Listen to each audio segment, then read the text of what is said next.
সিংহীর নাম বদলছে, মামলা হাইকোর্টে।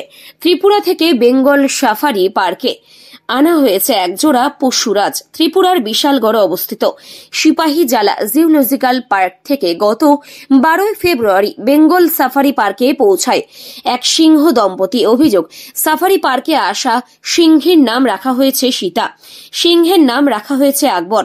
আর এই সীতার নামেই তীব্র আপত্তি রয়েছে বিশ্ব হিন্দু পরিষদের সদস্যদের। তাই তারা সীতা নাম বদলছে। শুক্রবার জলপাইগুড়ি স্থিত কলকাতা হাইকোর্টের জলপাইগুড়ি সার্কিট বেঞ্চে রাজ্যের বিরুদ্ধে মামলা দায়ের করেছে বিশ্ব হিন্দু পরিষদের জেলা সভাপতি দুলাল চন্দ্র রায়। বলেন, বেঙ্গল সাফারি পার্কে যেই সিংহী আনা হয়েছে তার নাম রাখা হয়েছে সীতা। এতে আমাদের হিন্দু ধর্মের ওপর আঘাত করা হয়েছে। এই নাম নিয়ে আমাদের তীব্র আপত্তি রয়েছে, তাই আমরা উচ্চ আদালতের দ্বারস্থ হলাম। মামলার আইনজীবী শুভঙ্কর দত্ত বলেন, ত্রিপুরা থেকে সিংহ দুটিকে আনা হয়েছে। তার সরকারি নথিতে তাদের নাম লেখা ছিল প্যান্থেরা লায়ন, মেল ও ফিমেল। পাশাপাশি তাদের আইডি নম্বর দেওয়া হয়েছিল, কিন্তু এখানে আসার পর তাদের নাম দেওয়া হয়েছে আকবর ও সীতা।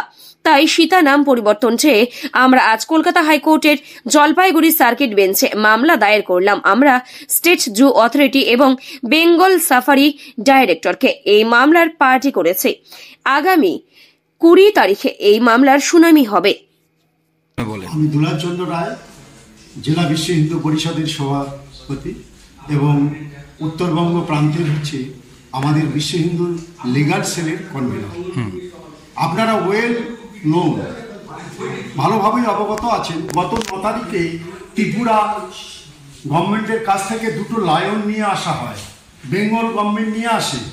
সেখানে আমাদের হিন্দু সনাতনী ধর্মের উপর আঘাত দিয়ে এবং হিন্দু সংস্কৃতিকে বিকৃতি করে উনি সীতা নাম রাখলেন কেন? আমাদের আপত্তি এটাই যে উনি যা খুশি রাখুক, হ্যাঁ, কিন্তু আমাদের সীতা নাম পশুর ক্ষেত্রে প্রযোজ্য নয় এবং বেঙ্গল লাইভ অ্যানিমেলের কোথাও অভিধানে এ ধরনের আমরা আজ পর্যন্ত ভারতের ইতিহাসে আমরা দেখিনি। তাই এটা আমরা ঘোর আপত্তি করছি।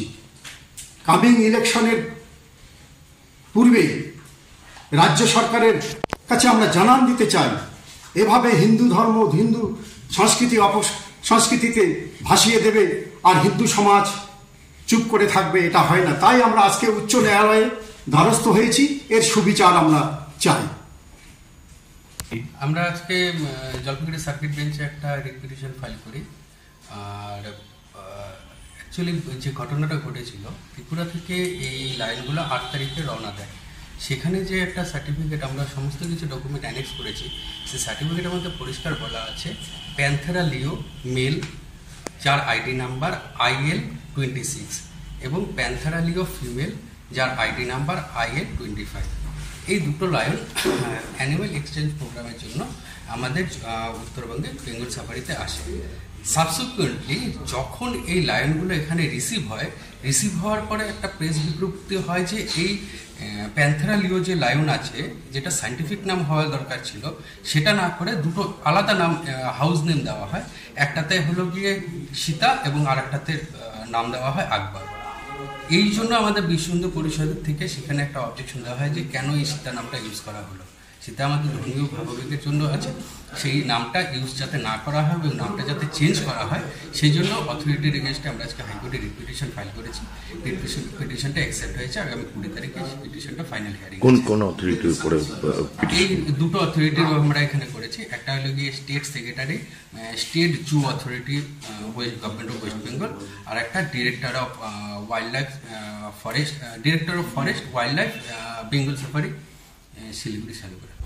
আপনারা কি নামটা চেঞ্জের জন্য মেনলি আমরা চেয়েছি যে সীতা নামটা যাতে আমাদের কোনো রকমের ইউজ না হয় এবং সাবসিকুয়েন্টলি ভবিষ্যতে যাতে কোনো অ্যানিমেলের নাম যাতে আমাদের ধর্মীয় যে হিন্দু দেবদেবীরা আছে তাদের নামকরণে যাতে না করা হয়, সেই জন্য আমরা কাছে এসেছি।